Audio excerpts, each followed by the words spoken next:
Welcome to Fawns and Porter's Essex Block of the Month using Quilting Treasures fabrics. They're just lovely. I'm your host, Jenny K. Parks. You can look me up on my website and YouTube channel at Jenny K. Quilts. Today we're going to talk about how to make the variable star block, this being lesson number 4. So let's jump right in. Now, you have to make a flying geese, but we covered quick pieced flying geese in episode number 2. So if you need a refresher, go back there and check it out. This will give you lots of opportunities to get flying geese just right while we're doing this.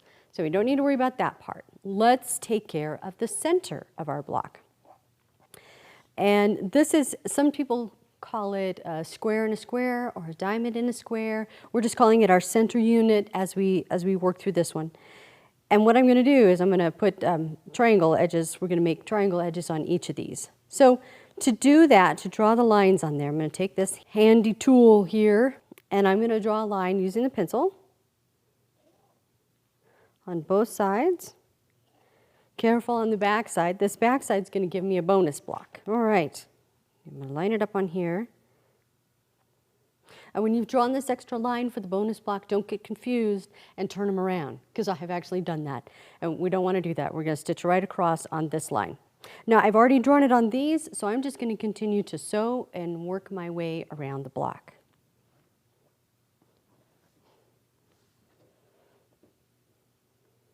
So I could, this is almost a small enough space that I could eyeball it, almost. I've done that with piecing binding, where you can just go and eyeball it and without having to draw a line. I don't think I'd risk it on here. I think I would be prone to make a mistake with that. And I'm going to come around and sew this the other way.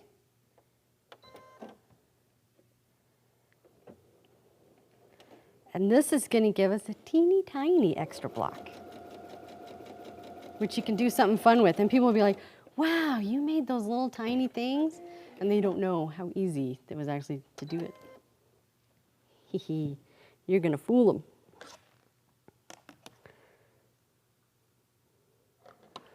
Cut that off here. And while I have it here, I'm just going to press it, get it all going in the right shape, going in the right direction.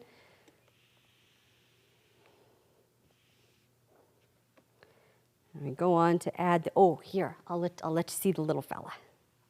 It's so cute. Careful, don't burn yourself.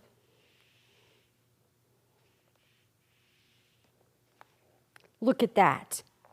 It's adorable. I love it. So you just clip that off, but people will be so impressed that you made those teeny ones. So easy. All right, so let me finish making this block so you can see all of it.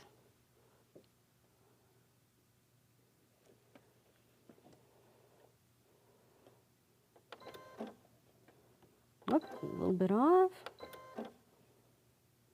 There you go.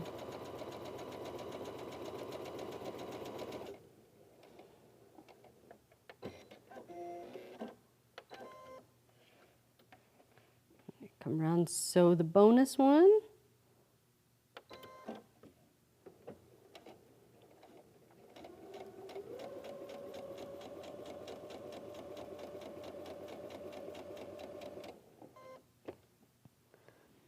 All right.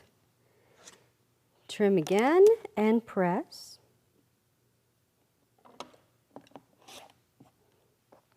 Not going to worry about pressing those now, but I will get this one.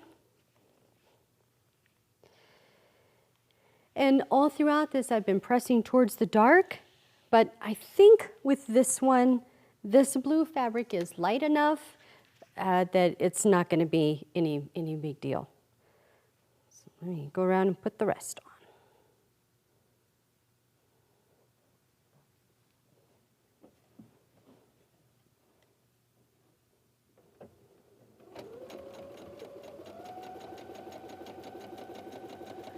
So if I wasn't turning the corner to get that bonus block, I would just chain piece it one after another after another.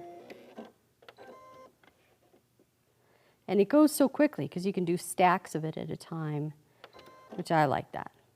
And as a quilter, you have to celebrate every little step that you take.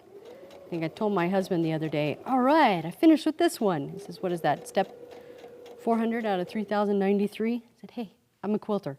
I celebrate every step because it takes a while to get there. Cut that one off. Look at this, now I have to figure out a cute little project to do with those. I'm excited. It's kind of like putting something in the crock pot or the bread maker, you know, you come back to it and it's all ready. Oh, it's like you're in two places at once. Last one to go on there.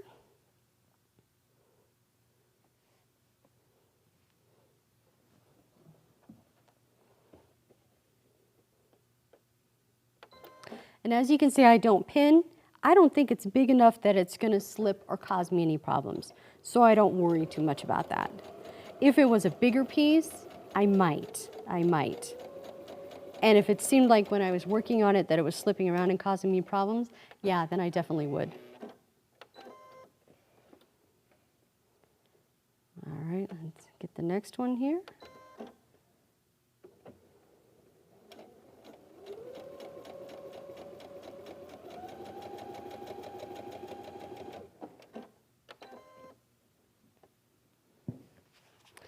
And trim that, and then we're going to be good to go to add our flying geese segments.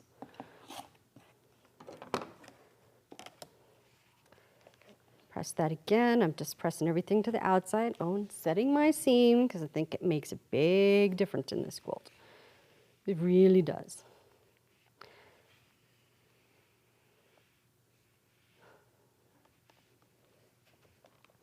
There we go. Look at that. So you can see here, I'll show you this little goof here. I don't think I pressed it quite open enough. You can see I've got kind of a little fold. And I don't like to be particular about things that I don't need to be particular about, but in this quilt, that can really make a difference. So let me press that just a little bit more, nice and carefully. And when we get to the end, when we get to the last lesson, I will tell you different ways that I found to come up with making things work together and show you how to conquer some of those things that might come up. Okay, now here's our next part. Let's get our little bonus blocks out of the way. So cute. All right, so to construct the block, I'm going to put one there. There, make sure you go in the right way. You're free to invent a new block, but I'm not sure this is the time you want to do it. Okay, so I'm going to put on these guys first. Now, what is important for accuracy with this block is that these little points are going to be right next to each other. They're going to be like, right there. And that's what we want to do. We want them to meet. So here's one of the ways that I found to do that. We talked about X marking the spot, right? If you stitch right through that X, you can get it. Well, I'm going to put a pin. I got a little thread knot there. I'm going to put a pin right through that X. And I see that it pops out right on the other side. Let me double check that here.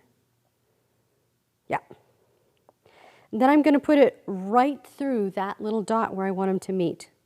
I'm going to put that right in there. Make sure it pops out where my X's are. Yeah. Beautiful. Okay. So then I'm going to straighten that out, make sure that's all straightened up for me. Then I'm going to take a pin on this side and a pin on this side to secure it.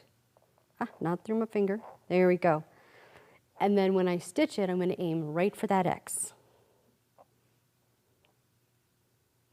Straighten things up there. And let me switch to my 1/4-inch foot. I love how easy it is to change feet on these newfangled machines. On the one I learned on, you had to unscrew it and bolt a new one into place in order to use it. Oh.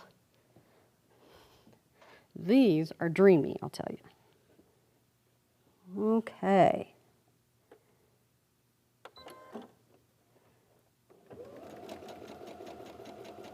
All right. You notice I have my pins sticking out here so I can just grab them and pull instead of parallel to the line I'm sewing. they're across it, so I can grab it and pull as I need to. Oh, my foot wants to pick up part. There we go. All right, so I'm pretty close to that X. I'm going to maneuver just a little bit so I'm as close as I can be.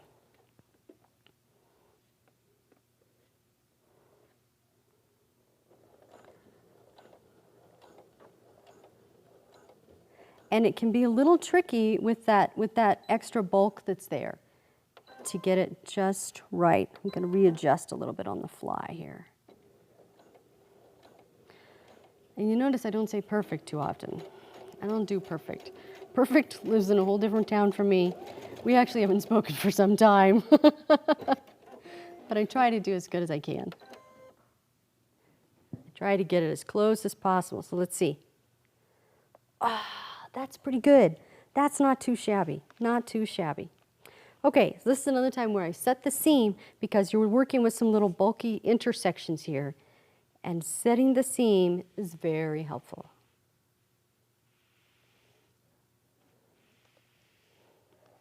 Look at that. All right, that is pretty good.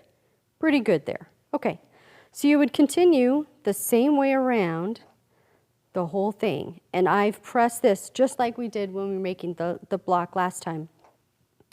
Pressed these in opposite directions so that they will snuggle into each other when you're doing the piecing. So you would complete the block just like that, and then you're good to go. Okay, so in our next episode, we're going to talk about the pinwheel star block. I'm going to have some tricks for you to help put that all together, and we're going to kind of punch up the middle with some new stuff. So don't miss it, and I'll see you there.